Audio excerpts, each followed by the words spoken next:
Salut à tous, c'est un cabinet d'avocats qui va nous accompagner. Cabinet d'avocats destiné aux dirigeants d'entreprise. Pierre-Olivier Bernard. Bonjour Pierre-Olivier. Bonjour.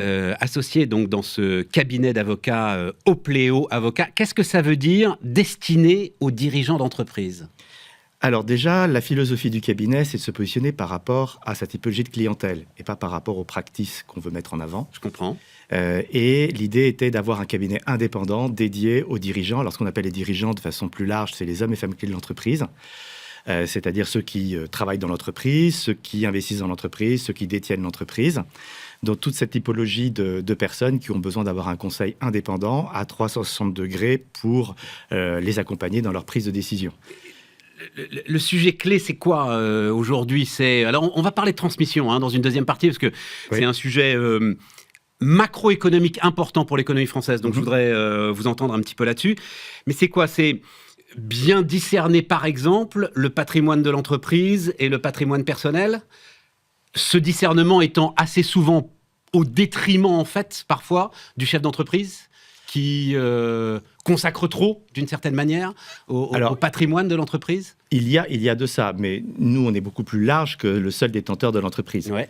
Donc, cadre dirigeant aussi. Voilà. En fait, nous, la pierre angulaire, c'est de se dire que finalement, aujourd'hui, on a affaire à des décideurs économiques et que c'est quand même la première étape de la création de valeur. Donc, c'est vraiment d'accompagner dans cette prise de décision. En faisant croiser nos expertises autour du droit patrimonial, du corporate, du social, du fiscal. Il faut quand même parler des matières qu'on exerce au sein du cabinet. On reste avocat, c'est pas nous qui décidons, c'est bien le dirigeant qui décide. Mais c'est vraiment le décideur qui va décider pour son entreprise, pour son patrimoine privé ou pour lui-même dans la gestion de sa carrière. Qu'est-ce qui fait la spécificité ? Oui. Justement, du dirigeant d'entreprise, dirigeant avec un S, oui. J'ai bien compris. Qu'est-ce qui fait cette spécificité par rapport à un cabinet d'avocats de gestion patrimoniale, je vais presque dire classique ? Ah, d'accord. Oui, alors là, on a une vision patrimoniale beaucoup plus globale. C'est-à-dire que quand on a effectivement une perception de la gestion patrimoniale, on va parler de la gestion d'actifs, souvent privés. Ouais. Nous, ce n'est pas du tout notre positionnement. Même si on intègre cette dimension, on est beaucoup plus large. C'est-à-dire que quand je disais qu'on visait à la fois le dirigeant qui travaille dans l'entreprise, on va travailler sur des problématiques de gestion de carrière, de mobilité internationale, de gestion de sa responsabilité, notamment par rapport aux enjeux de gouvernance.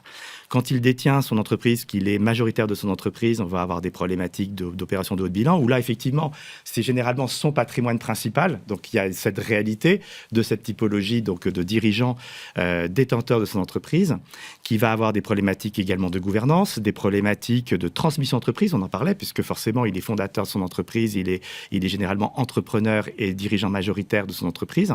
Et puis, on va avoir effectivement des problématiques de gestion privée, d'un patrimoine privé classique. Alors classique, si ce n'est qu'on travaille beaucoup évidemment avec les différentes parties prenantes autour de cette typologie de clientèle, notamment les banquiers privés, les family office ou les conseillers en gestion de patrimoine. Mais on va interagir également sur des sujets de philanthropie, par exemple. Donc c'est quand même très très large. Ouais, très intéressant. On peut être amené également à travailler sur des enjeux assez nouveaux, puisque aujourd'hui, dans certains patrimoines, on commence à avoir de ce qu'on appelle les cryptoactifs. Donc ça pose certaines questions, notamment la transmission. Donc là, on parle du patrimoine privé. Donc voilà, on couvre tout le spectre du dirigeant. Ça sont les jeunes dirigeants, non ? Il y a une question d'âge sur les cryptoactifs, quand même. Oui, j'imagine. Oui, c'est culturel et il y a une question d'âge, oui. Ouais, je les connais, mes patrons de PME, quand même, je les vois pas encore dans les cryptoactifs. Alors, attendez, deux choses. Non, mais... Deux choses. Un truc qui m'a intéressé sur les cadres dirigeants. Oui. On sait que l'attractivité est aujourd'hui un sujet, notamment pour les grosses PME, les entreprises de taille intermédiaire. Oui. Est-ce qu'offrir un service comme le vôtre, parce que finalement, c'est l'entreprise qui va offrir à ses cadres dirigeants un service comme le vôtre, peut être un facteur d'attractivité ? Ah, complètement, oui. Complètement. Ouais, c'est ça. Complètement. Et vous le voyez, ça, au quotidien dans votre pratique ? Oui, alors là, en fait, on va travailler vraiment pour les cadres clés d'une entreprise. Ouais. Donc ça fait partie également de notre clientèle, de ces cadres dirigeants qui sont clés pour la création de valeur pour l'entreprise. Et là, on peut accompagner, notamment, là où on intervient beaucoup, c'est sur des enjeux d'expatriation. Parce qu'on voit, c'est toujours compliqué d'envoyer des cadres à l'international. Et on aborde souvent l'angle uniquement sous l'aspect purement rémunération et enjeux fiscaux de la rémunération, alors qu'en réalité, il y a tout un enjeu de protection sociale, mais pas que, il y a aussi des enjeux de protection de la famille. Lorsque vous vous expatriez et qu'un dirigeant, malheureusement, a un accident dans un pays étranger, eh bien, qu'est-ce qui se passe en termes de protection de la famille, son régime matrimonial, comment va-t-il se déboucler, quels vont être les enjeux successoraux? Alors, c'est des sujets très drôles à aborder, mais en réalité, on couvre à 360 degrés le besoin de ce dirigeant. Et là, pour le coup, l'entreprise va nous utiliser finalement pour favoriser, faciliter, préparer et sécuriser le dirigeant dans son transfert à l'étranger, dans l'intérêt de l'entreprise, évidemment. La question de la transmission. Donc, le chiffre que donnait d'ailleurs récemment Olivia Grégoire, la ministre en charge des PME, dans les 10 prochaines années, c'est 400 000 sociétés qui vont devoir être transmises, cédées, reprises, enfin, d'une manière ou d'une autre. 25% des dirigeants en France aujourd'hui ont plus de 60 ans, disait-elle. Donc, c'est une question macroéconomique. Et je pense que là, effectivement, l'un des freins à cette transmission, c'est, l'ignorance, la peur, l'ennui, sans doute, dans lequel est le dirigeant, dans l'idée de s'occuper de son patrimoine, de prendre en main ce qu'il a construit et de décider ce qu'il peut en faire pour la dernière partie de sa vie. Alors, ça fait le lien avec votre première question, notamment qu'est-ce qui fait la spécificité du dirigeant qui détient son entreprise. C'est vrai qu'il connaît bien son entreprise, il connaît beaucoup moins bien les enjeux à la fois patrimoniaux, de transmission. Et pour un dirigeant qui a fondé son entreprise, c'est compliqué de lâcher prise. Et donc, la difficulté aussi, c'est comment on anticipe cette problématique de transmission. Et là, aujourd'hui, on n'est pas beaucoup aidé, pour être tout à fait honnête. C'est-à-dire que d'un côté, il faut effectivement qu'il y ait cette anticipation, mais la transmission d'entreprise, et en particulier la transmission d'entreprise familiale, qui n'est pas la transmission la plus répandue. Hein. On parle souvent de transmission d'entreprise familiale, mais c'est, je crois... mais là, je crois que c'est toute transmission confondue, ce chiffre de 400 000 sociétés. Mais pour des gens qui ont fondé leur entreprise, la question se pose aussi du repreneur. Et là, la possibilité de transmettre au sein de la famille se pose. Et là, on parle souvent de dispositifs fiscaux, pour favoriser la transmission d'entreprise, mais on parle peu des enjeux de gouvernance et de l'anticipation de la gouvernance et de la pérennité de la gouvernance au moment de la transmission. Or, c'est aussi important que l'actif, on va dire, tangible, puisque tout le processus de prise de décision que pilote le dirigeant, surtout quand il a fondé l'entreprise, il a souvent cumulé différentes casquettes, à la fois actionnaire, chef de famille, chef d'entreprise. Et là, il va falloir un petit peu dissocier les rôles et les places et le préparer en amont.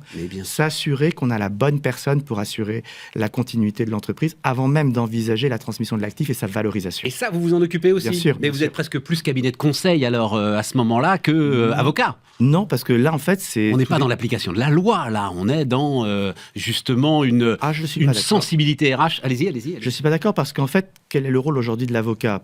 Donc, on a un rôle d'accompagnement de ces dirigeants. Le dirigeant est seul dans la prise de décision. Donc, il est évident qu'on est là aussi pour le sensibiliser. Mais souvent, d'ailleurs, il n'a pas besoin de nous pour ça. Souvent, c'est même lui qui va nous interroger sur ces problématiques. Donc, on va être amené aussi à l'accompagner sur cette partie. Mais la gouvernance, c'est un enjeu qui peut tout à fait être approprié par les avocats. C'est-à-dire que la gouvernance, on a l'impression que c'est uniquement la rédaction des statuts.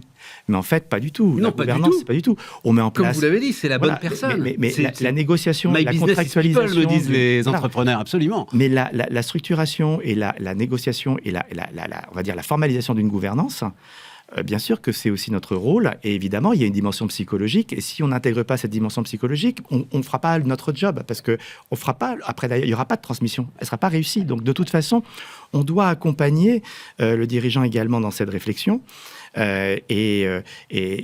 Réflexion dans laquelle il met tout le temps la pérennité de son entreprise. Et quand je dis la pérennité de son entreprise, c'est en fait la pérennité des emplois qu'il a créés et auxquels il est énormément attaché. Exactement.